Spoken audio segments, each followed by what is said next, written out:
Hello. I've been at a shop. In fact, I've been at a couple of shops and I have some things to show you.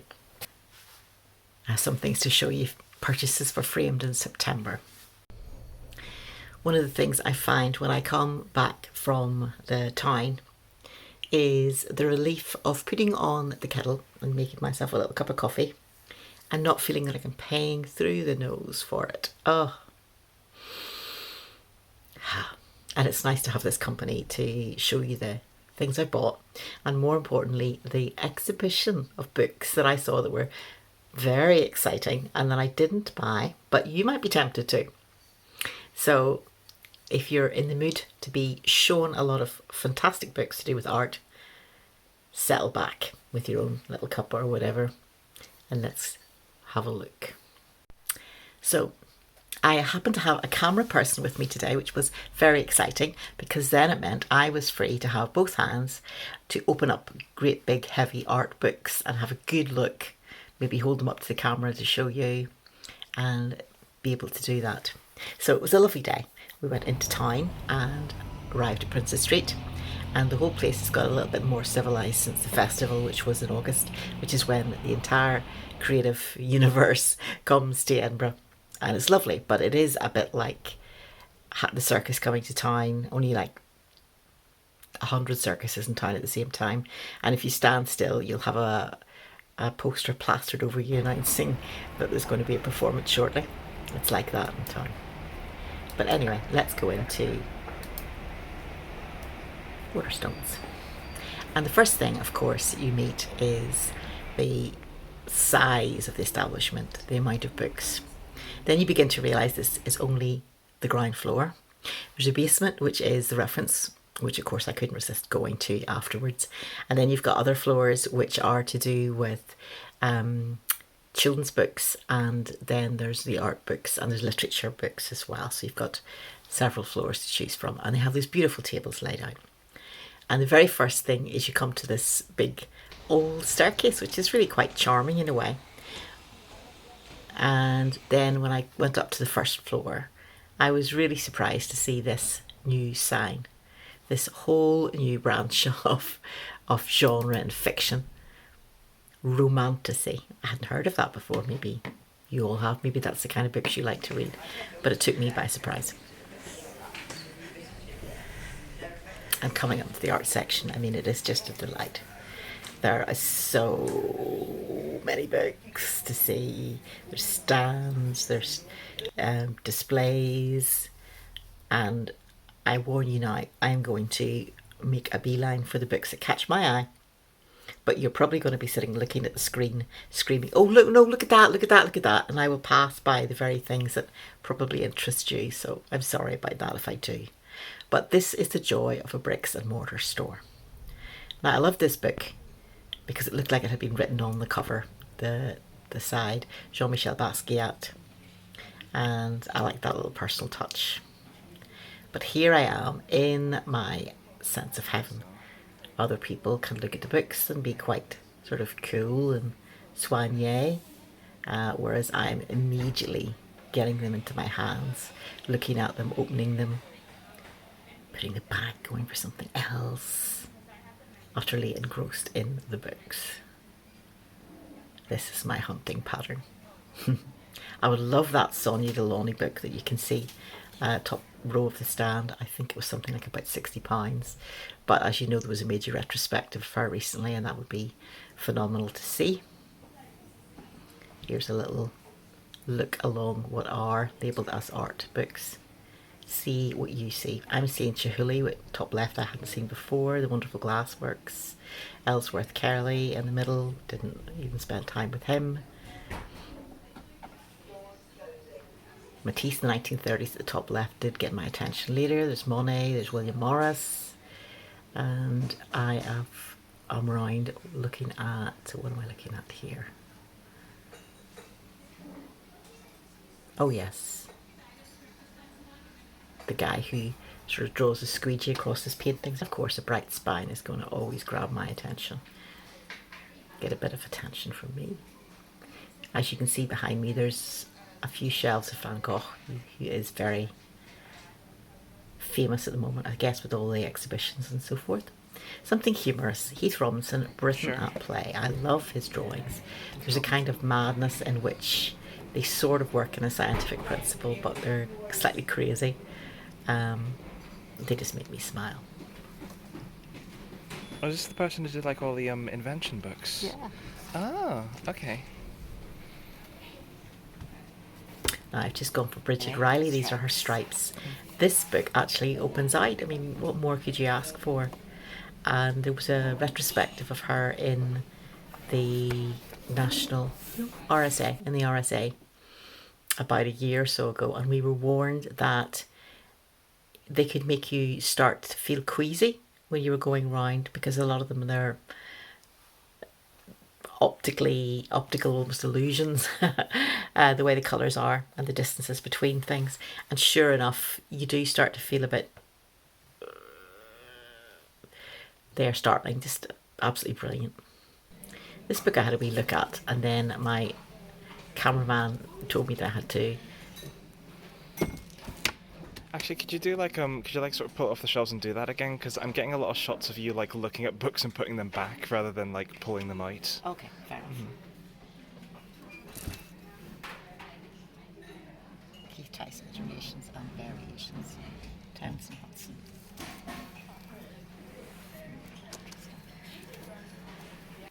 David Shrigley, from the Coherent Plan. David Shrigley, a lot of his work is quite sort of funny and quite in your face or thought provoking, and looks deliberately simple in a sort of fun but questioning way. So I looked at a couple of his books. Oh, really? High Street, Yeah. 1930s, 40s. And this I picked up because it has Eric Revilius on it, and it's pictures of High Street, and they're described. These are the kind of shops you used to have. 1940s or so. Yeah. Look at the clothes.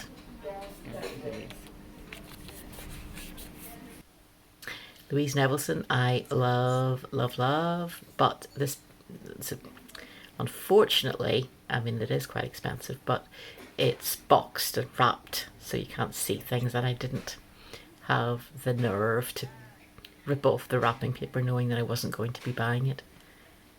But she makes fantastic things out of pieces of wood and then paints them, which sounds easy but doesn't look a mess somehow when she does it. You can kind of see Hokusai. There's Ellsworthy Kelly again. No, I'm not going to lift him up, but I am keen on the Matisses, of course. One of my favourite painters. And Bonnard I like as well. He tends to paint indoors. The two of them live quite close by. Let's see what the book is like.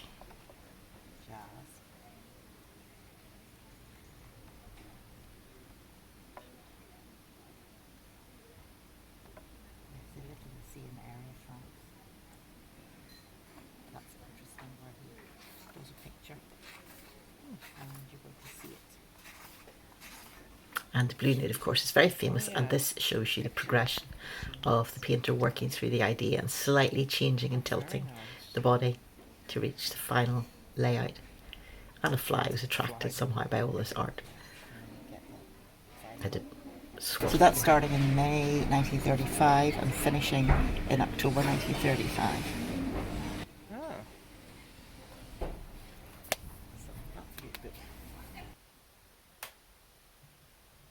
Now, the spiritual adventures of Henri Matisse are going to attract my attention, and this is where he became involved in painting and styling the whole of Vence Chapel. Nice coat, and I love this letter that he's written and how he's simply drawn an outline of a flower on it, and it becomes something much more than words on a page, even though they're lovely words on a page.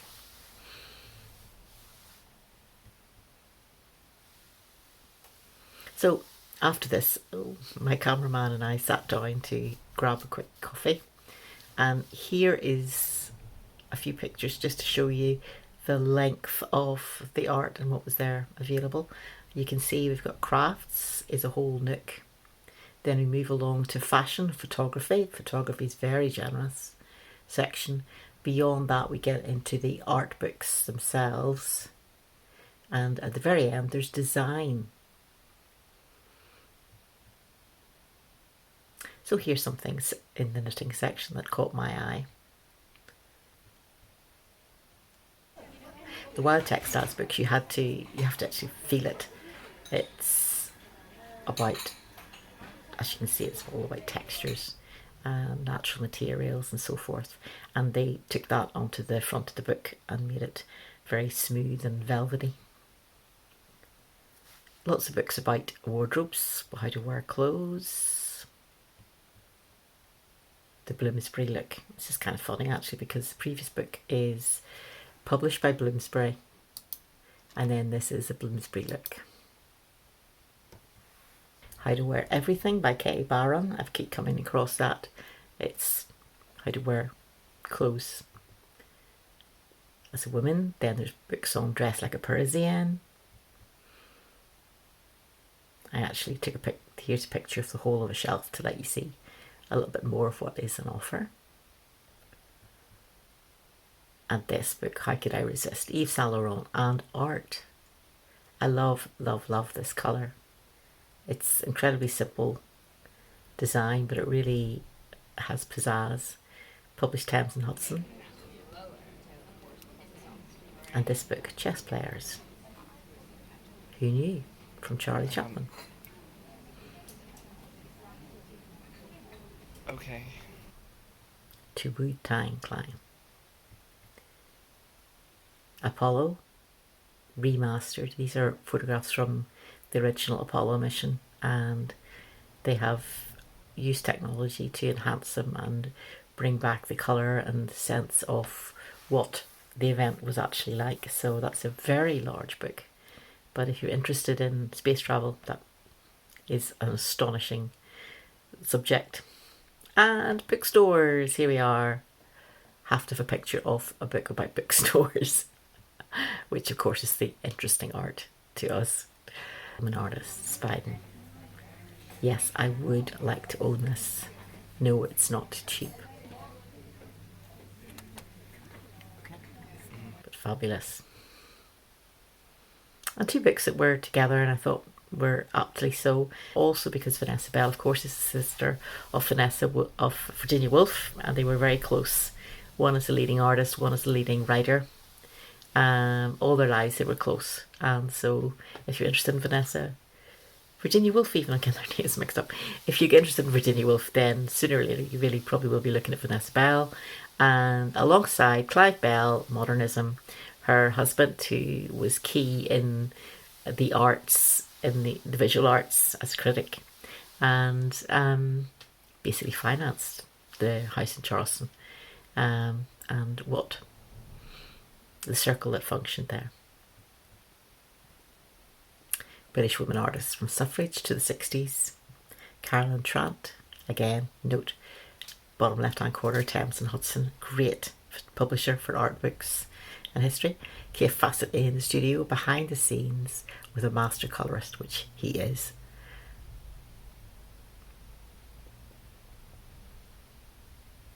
And his studio is his house in London. And of course, he is key in painting. Well, it started off as a painter, then he became involved in knitting, and also he's painted murals, and more laterally, patchwork.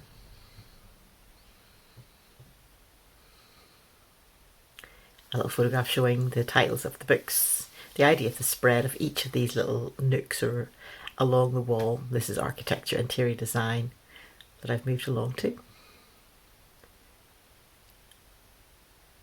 And for some people, Lego is key. And this is the final book that I'd come to get, Wendy Cope, the collected poems. Now thereby hangs the tale, which I must just say to you. Wendy Cope is a poet, and she became famous for a book called Making Cocoa for Kingsley Amis. And I heard her on a podcast just this week, a wonderful podcast for writers, which is called In Writing by Hattie Crisell, which is going to be published just in time for Christmas.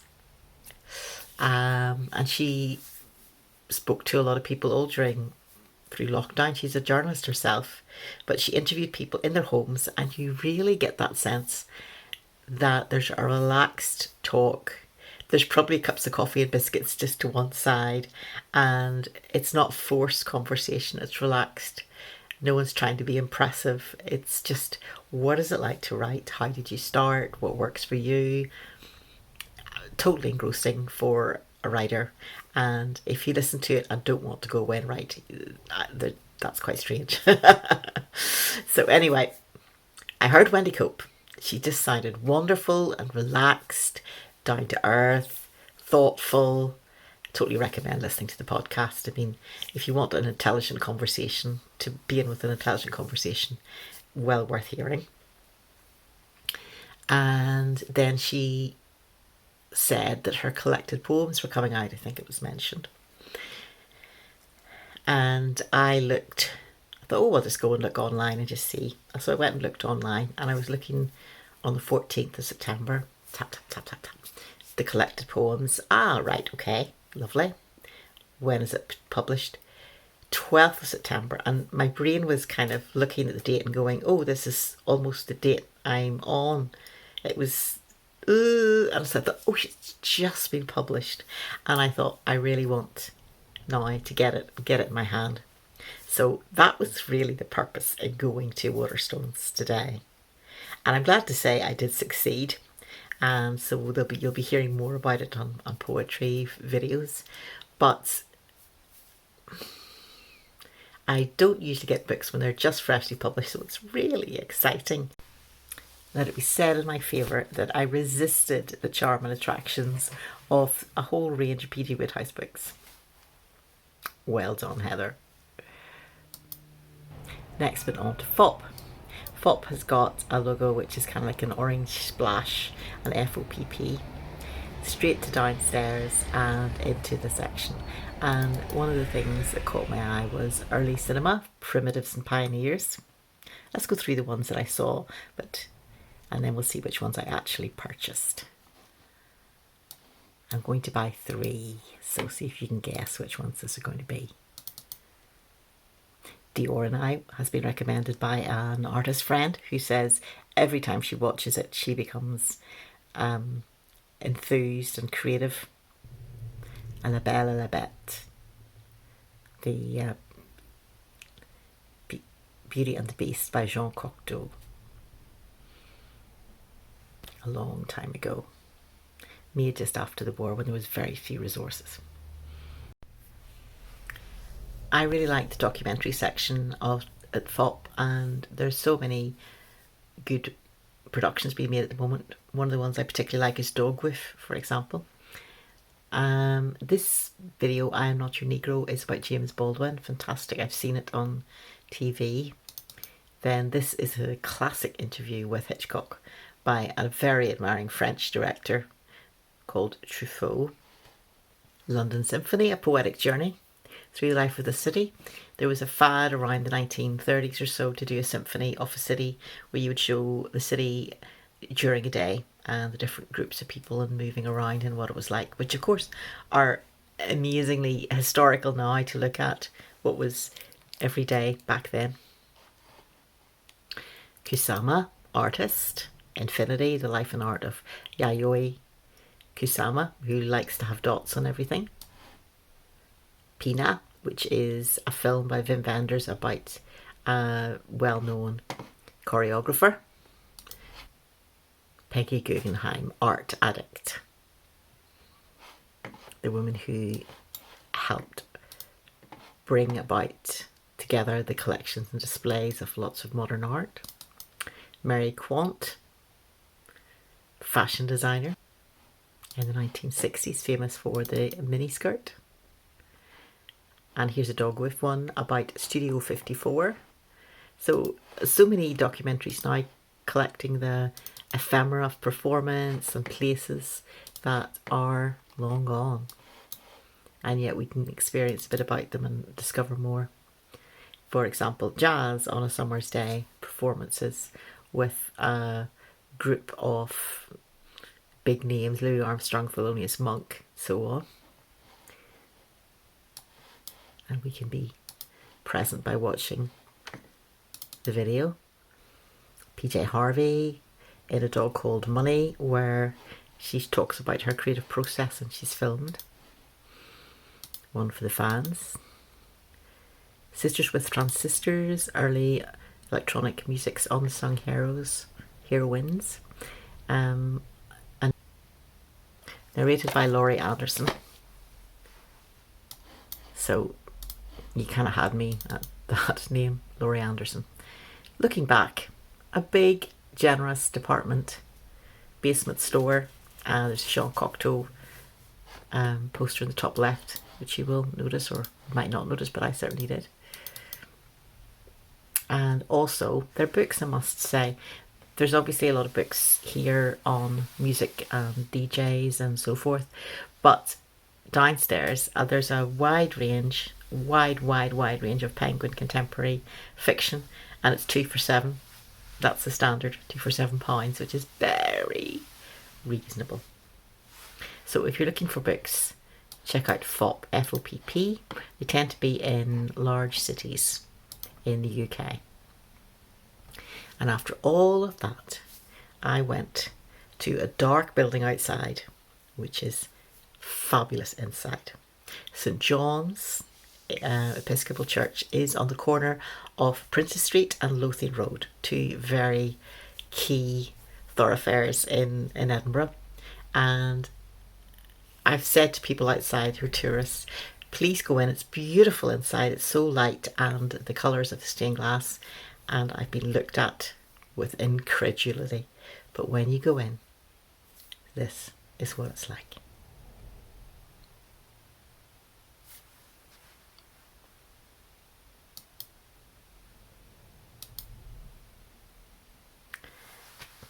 So did you guess which 3 DVDs I brought home? Sisters with Transistors, partly because I have someone else in the house who's very, very interested in audio.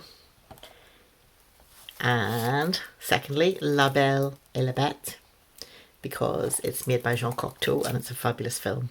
And the guy in the cash register also said that, great film, he said, and I went, yes, I know. I actually saw a library copy, so you might get a chance to borrow it from your library. And Dior and I, on the say-so of an artist friend who finds it always inspires her. So I hope this little group of fabulous books and films and different things enthuses you, inspires you, and that you enjoy. Let me know in the comments. Bye for now.